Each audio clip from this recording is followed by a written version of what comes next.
ಮಳೆ ಮಳೆ ಮಳೆ ರಾಜ್ಯಾದ್ಯಂತ ಈ ಜಿಲ್ಲೆಗಳಿಗೆ ಮುಂದುವರೆದ ವರುಣನ ಆರ್ಭಟ. ಈ ಜಿಲ್ಲೆಗಳಿಗೆ ರೆಡ್ ಅಲರ್ಟ್, ಆರೆಂಜ್ ಅಲರ್ಟ್ ಮತ್ತು ಯೆಲ್ಲೋ ಅಲರ್ಟ್ ಘೋಷಣೆ. ಸಾರ್ವಜನಿಕರು ತಪ್ಪದೇ ನೋಡಲೇಬೇಕಾದಂತಹ ವಿಡಿಯೋ. ನಮಸ್ಕಾರ ಸ್ನೇಹಿತರೆ, ನಮ್ಮ ಚಾನಲ್ಗೆ ನಿಮಗೆಲ್ಲರಿಗೂ ಸ್ವಾಗತ.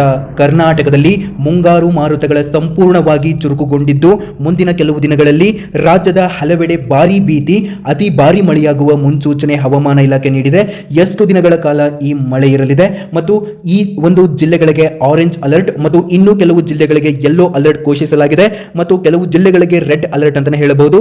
ಕರಾವಳಿ ಭಾಗದಲ್ಲಿ ಭಾರೀ ಮಳೆಯ ಜೊತೆಗೆ ಬಿರುಗಾಳಿ, ಗುಡುಗು ಹಾಗೂ ಸಮುದ್ರದ ಅಬ್ಬರ ಕೂಡ ಹೆಚ್ಚಾಗಲಿದೆ ಮತ್ತು ಬೆಂಗಳೂರು ಹವಾಮಾನ ಹಾಗೂ ಉತ್ತರ ಕರ್ನಾಟಕದ ಮಳೆಯ ಒಂದು ವರುಣನ ಭೀತಿ ಹಾಗೂ ದಕ್ಷಿಣ ಕರ್ನಾಟಕದ ವರುಣನ ಭೀತಿ ಮತ್ತು ಕರಾವಳಿ ಕರ್ನಾಟಕದ ವರುಣನ ಭೀತಿ ಎಲ್ಲವನ್ನು ಕೂಡ ಸಂಪೂರ್ಣವಾಗಿ ತಿಳಿಸಿಕೊಡಲಿದ್ದೇವೆ. ವಿಡಿಯೋನ ಸಂಪೂರ್ಣವಾಗಿ ಕೊನೆಯವರೆಗೂ ಕೂಡ ನೋಡಿ.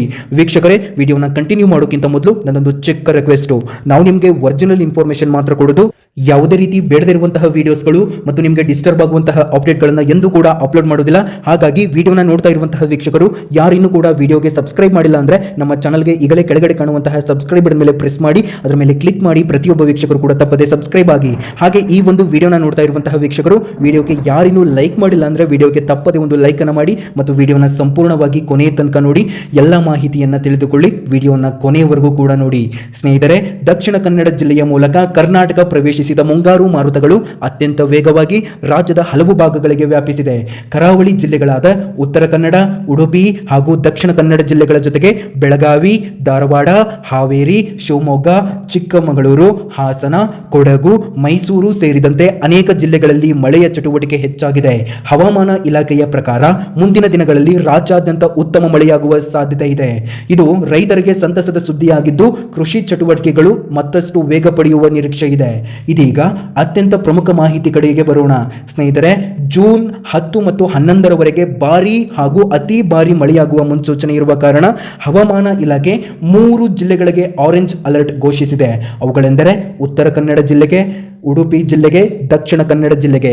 ಈ ಜಿಲ್ಲೆಗೆ ಆರೆಂಜ್ ಅಲರ್ಟ್ ನೀಡಿದ್ದು ಮತ್ತು ಯೆಲ್ಲೋ ಅಲರ್ಟ್, ರೆಡ್ ಅಲರ್ಟ್ ನೀಡಲಾದಂತಹ ಜಿಲ್ಲೆಗಳು ಯಾವುವು ಅಂತ ತಿಳಿಸಿಕೊಡ್ತೇನೆ ಮತ್ತು ಇದು ಎಷ್ಟು ದಿನಗಳ ಕಾಲ ಮಳೆ ಹೇಗಿರಲಿದೆ ಎಂಬುವಂತಹ ಮಾಹಿತಿಯನ್ನು ತಿಳಿಸಿಕೊಡ್ತೇನೆ. ವಿಡಿಯೋನ ಪೂರ್ತಿಯಾಗಿ ನೋಡಿ. ಸ್ನೇಹಿತರೆ, ಈ ಉಡುಪಿ, ಉತ್ತರ ಕನ್ನಡ, ದಕ್ಷಿಣ ಕನ್ನಡ ಈ ಜಿಲ್ಲೆಗಳಲ್ಲಿ ಕೆಲವೆಡೆ ಅತ್ಯಂತ ಭಾರಿ ಮಳೆಯಾಗುವ ಸಾಧ್ಯತೆ ಇದ್ದು ಈ ನದಿ, ಹಳ್ಳ, ಕೆರೆಗಳ ನೀರಿನ ಮಟ್ಟ ಏರಿಕೆಯಾಗುವಂತಹ ಸಾಧ್ಯತೆ ಇರುವುದರಿಂದ ಸಾರ್ವಜನಿಕರು ಎಚ್ಚರಿಕೆಯಿಂದ ಇರಬೇಕು. ತಗ್ಗು ಪ್ರದೇಶದಲ್ಲಿ ವಾಸಿಸುವವರು ವಿಶೇಷವಾಗಿ ಮುನ್ನೆಚ್ಚರಿಕೆ ವಹಿಸಬೇಕಾಗಿದೆ. ಇದರ ಜೊತೆಗೆ ಹಲವು ಜಿಲ್ಲೆಗಳಿಗೆ ಯೆಲ್ಲೋ ಅಲರ್ಟ್ ಕೂಡ ಘೋಷಿಸಲಾಗಿದೆ. ಅವುಗಳೆಂದರೆ ಬೆಳಗಾವಿ, ಧಾರವಾಡ, ಹಾವೇರಿ, ಗದಗ್, ಶಿವಮೊಗ್ಗ, ಚಿಕ್ಕಮಗಳೂರು, ಹಾಸನ, ಕೊಡಗು, ಚಾಮರಾಜನಗರ ಈ ಜಿಲ್ಲೆಗಳಲ್ಲಿ ಕೆಲವು ಕಡೆ ಭಾರೀ ಮಳೆಯಾಗುವಂತಹ ಸಾಧ್ಯತೆ ಇದೆ. ಆದ್ದರಿಂದ ಸಾರ್ವಜನಿಕರು ಹಾಗೂ ರೈತರು ಹವಾಮಾನ ಇಲಾಖೆಯ ಸೂಚನೆಗಳನ್ನು ಗಮನಿಸುತ್ತಿರಬೇಕು. ಹಾಗಾಗಿ ನಮ್ಮ ಚಾನಲ್ ಅನ್ನ ನೋಡ್ತಾ ಇರಿ, ಸಬ್ಸ್ಕ್ರೈಬ್ ಮಾಡ್ಕೊಂಡಿರಿ. ನಿಮಗೆ ಹವಾಮಾನದ ವರದಿಗಳು ಪ್ರತಿದಿನವೂ ಕೂಡ ಬರ್ತವೆ. ಸ್ನೇಹಿತರೆ, ಮಳೆಯ ಜೊತೆಗೆ ಉತ್ತರ ಹಾಗೂ ದಕ್ಷಿಣ ಒಳನಾಡಿನ ಬಹುತೇಕ ಭಾಗಗಳಲ್ಲೂ ಗುಡುಗು ಸಹಿತ ಮಳೆಯಾಗುವ ಸಾಧ್ಯತೆ ಇದೆ. ಹವಾಮಾನ ಇಲಾಖೆ ನೀಡಿರುವ ಮಾಹಿತಿಯ ಪ್ರಕಾರ ಗಂಟೆಗೆ ಸುಮಾರು 40ರಿಂದ 50 ಕಿಲೋಮೀಟರ್ ವೇಗದಲ್ಲಿ ಗಾಳಿ ಬೀಸುವ ಸಾಧ್ಯತೆ ಇದೆ. ಆದ್ದರಿಂದ ದೊಡ್ಡ ಮರಗಳ ಕೆಳಗೆ ನಿಲ್ಲಬೇಡಿ. ಗುಡುಗು ಸಮಯದಲ್ಲಿ ಮೊಬೈಲ್ ಬಳಕೆ ಕಡಿಮೆ ಮಾಡಿ. ವಿದ್ಯುತ್ ಕಂಬಗಳ ಬಳಿ ಹೋಗದಿರಿ. ಅಗತ್ಯವಿಲ್ಲದಿದ್ದರೆ ಹೊರಗಡೆ ಸಂಚಾರ ಕಡಿಮೆ ಮಾಡಿ. ಸ್ನೇಹಿತರೆ, ಬೆಂಗಳೂರಿನ ಹವಾಮಾನ ಹೀಗಿರಲಿದೆ ತಿಳಿಸಿಕೊಡ್ತೇನೆ ನೋಡಿ. ವಿಡಿಯೋಗೆ ಯಾರಿನ್ನೂ ಲೈಕ್ ಮಾಡಿಲ್ಲ, ಲೈಕ್ ಮಾಡಿಬಿಟ್ಟು ಕೊನೆವರೆಗೂ ಕೂಡ ನೋಡ್ತಾ ಹೋಗಿ.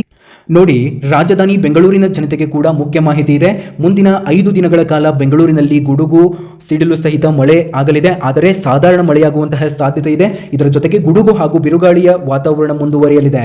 ಬೆಂಗಳೂರಿನ ಹಗಲಿನ ತಾಪಮಾನ ಈಗಾಗಲೇ ಇಳಿಮುಖವಾಗಿದ್ದು ಸುಮಾರು 30ರಿಂದ 32 ಡಿಗ್ರಿ ಸೆಲ್ಸಿಯಸ್ ನಡುವೆ ದಾಖಲಾಗಿರುತ್ತೆ.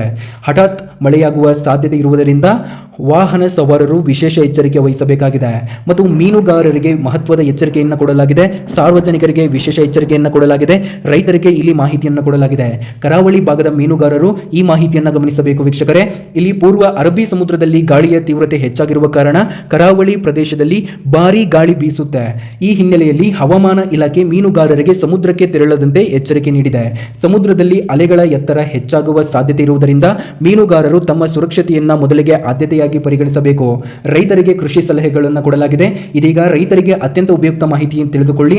ಮುಂದಿನ ಒಂದು ವಾರ ಉತ್ತಮ ಮಳೆಯಾಗುವ ಮಳೆಯಾಗುವ ನಿರೀಕ್ಷೆ ಇರುವುದರಿಂದ ರೈತರು ಭೂಮಿಯ ತೇವಾಂಶವನ್ನು ಪರಿಶೀಲಿಸಿ ಬಿತ್ತನೆ ಕಾರ್ಯವನ್ನು ಆರಂಭಗೊಳಿಸಬಹುದು. ಬಿತ್ತನೆ ಕಾರ್ಯವನ್ನು ಮುಂದೂಡುವ ಅಗತ್ಯ ಇಲ್ಲ ಎಂದು ತಜ್ಞರು ತಿಳಿಸಿದ್ದಾರೆ. ಆದರೆ ಕೆಲವು ಮುನ್ನೆಚ್ಚರಿಕೆ ಕ್ರಮಗಳನ್ನು ಅನುಸರಿಸಬೇಕು. ಮೊದಲನೆಯದಾಗಿ ಹೊಲಗಳಲ್ಲಿ ಅತಿಯಾಗಿ ನೀರು ನಿಲ್ಲದಂತೆ ವ್ಯವಸ್ಥೆ ಮಾಡಬೇಕು. ಹೆಚ್ಚು ನೀರು ನಿಂತರೆ ಬೀಜಗಳು ಕೊಚ್ಚಿ ಹೋಗುವ ಸಾಧ್ಯತೆ ಇರುತ್ತೆ. ಅದಕ್ಕಾಗಿ ನೀರು ಹೊರಹೋಗಲು ಕಾಲುವೆ ಅಥವಾ ಮಾರ್ಗಗಳನ್ನು ಸಿದ್ಧಪಡಿಸಬೇಕು.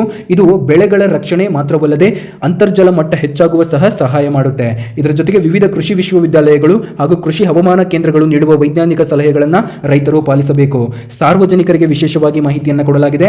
ನೋಡಿ, ವಿಶೇಷವಾಗಿ ಮಳೆಯ ಸಮಯದಲ್ಲಿ ಎಲ್ಲರೂ ಕೆಲವು ಸುರಕ್ಷಿತ ಕ್ರಮಗಳನ್ನು ಅನುಸರಿಸಬೇಕು. ವಿಶೇಷವಾಗಿ ಸಾರ್ವಜನಿಕರು, ವಿಶೇಷವಾಗಿ ಬೆಂಗಳೂರಿನಂತಹ ನಗರದಲ್ಲಿ ಹಠಾತ್ ಮಳೆಯಿಂದ ರಸ್ತೆಗಳು ಜಲಾವೃತವಾಗುವ ಸಾಧ್ಯತೆ ಇರುತ್ತದೆ.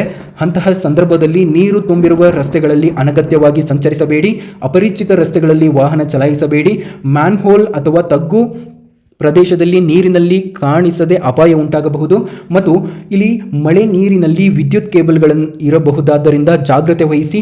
ದೊಡ್ಡ ಚರಂಡಿಗಳು ಮತ್ತು ನೀರು ಹರಿಯುವ ಪ್ರದೇಶಗಳು ಬಳಿ ಮಕ್ಕಳು ಆಟವಾಡದಂತೆ ಪೋಷಕರು ಗಮನ ಹರಿಸಬೇಕು. ಸುರಕ್ಷತೆ ಎಲ್ಲರಿಗಿಂತ ಮುಖ್ಯ ಎಂಬುದನ್ನು ಮರೆಯಬೇಡಿ ವೀಕ್ಷಕರೇ.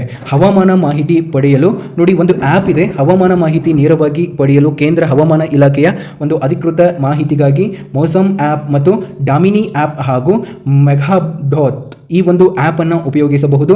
ಈ ಆ್ಯಪ್ಗಳ ಮೂಲಕ ನಿಮ್ಮ ಪ್ರದೇಶದ ಮಳೆ, ಗುಡುಗು, ಮಿಂಚು ಮತ್ತು ಹವಾಮಾನ ಮುನ್ಸೂಚನೆಗಳನ್ನು ನೇರವಾಗಿ ಪಡೆಯಬಹುದು. ಇದರ ಜೊತೆಗೆ ಟಿವಿ ಸುದ್ದಿ ಪತ್ರಿಕೆಗಳು ಹಾಗೂ ಕೃಷಿ ವಿಜ್ಞಾನ ಕೇಂದ್ರಗಳ ಮೂಲಕವೂ ಮಾಹಿತಿಯನ್ನು ಪಡೆಯಬಹುದು. ಇದಷ್ಟೇ ಅಲ್ಲದೆ ನಮ್ಮ ಚಾನಲನ್ನು ನೀವು ನೋಡಿದರೆ ಸಾಕು, ಬೇರೆ ಏನು ಮಾಹಿತಿನೇ ಬೇಡ. ಅಂತಹ ಮಾಹಿತಿಯನ್ನು ನಾವು ನಿಮಗೆ ಕೊಡ್ತೇವೆ. ಹೀಗಾಗಿ ಸ್ನೇಹಿತರೆ, ಕರ್ನಾಟಕದಲ್ಲಿ ಮುಂದಿನ ಕೆಲವು ದಿನಗಳ ಭಾರೀ ಮಳೆಯಾಗುವ ಸಾಧ್ಯತೆ ಇರುವುದರಿಂದ ಎಲ್ಲರೂ ಎಚ್ಚರಿಕೆಯಿಂದ ಇರಿ. ಈ ವಿಡಿಯೋ ಉಪಯುಕ್ತವಾಗಿದೆ ಎಂದು ಅನಿಸಿದರೆ ಲೈಕ್ ಮಾಡಿ, ನಿಮ್ಮ ಸ್ನೇಹಿತರಿಗೂ ಮತ್ತು ರೈತರಿಗೂ ತಪ್ಪದೇ ಶೇರ್ ಮಾಡಿ. ಇಂತಹ ಸರ್ಕಾರಿ ಯೋಜನೆಗಳ ರೈತರ ಮಾಹಿತಿ ಹಾಗೂ ಪ್ರಮುಖ ಅಪ್ಡೇಟ್ಗಳಿಗಾಗಿ ನಮ್ಮ ಅಪ್ಡೇಟ್ ಅಲರ್ಟ್ ಕನ್ನಡ ಯೂಟ್ಯೂಬ್ ವಾಹಿನಿಯನ್ನು ಹಿಂದೆ ಸಬ್ಸ್ಕ್ರೈಬ್ ಮಾಡಿಕೊಳ್ಳಿ. ಧನ್ಯವಾದಗಳು. ಮತ್ತೆ ಮುಂದಿನ ವಿಡಿಯೋದಲ್ಲಿ ಭೇಟಿಯಾಗೋಣ.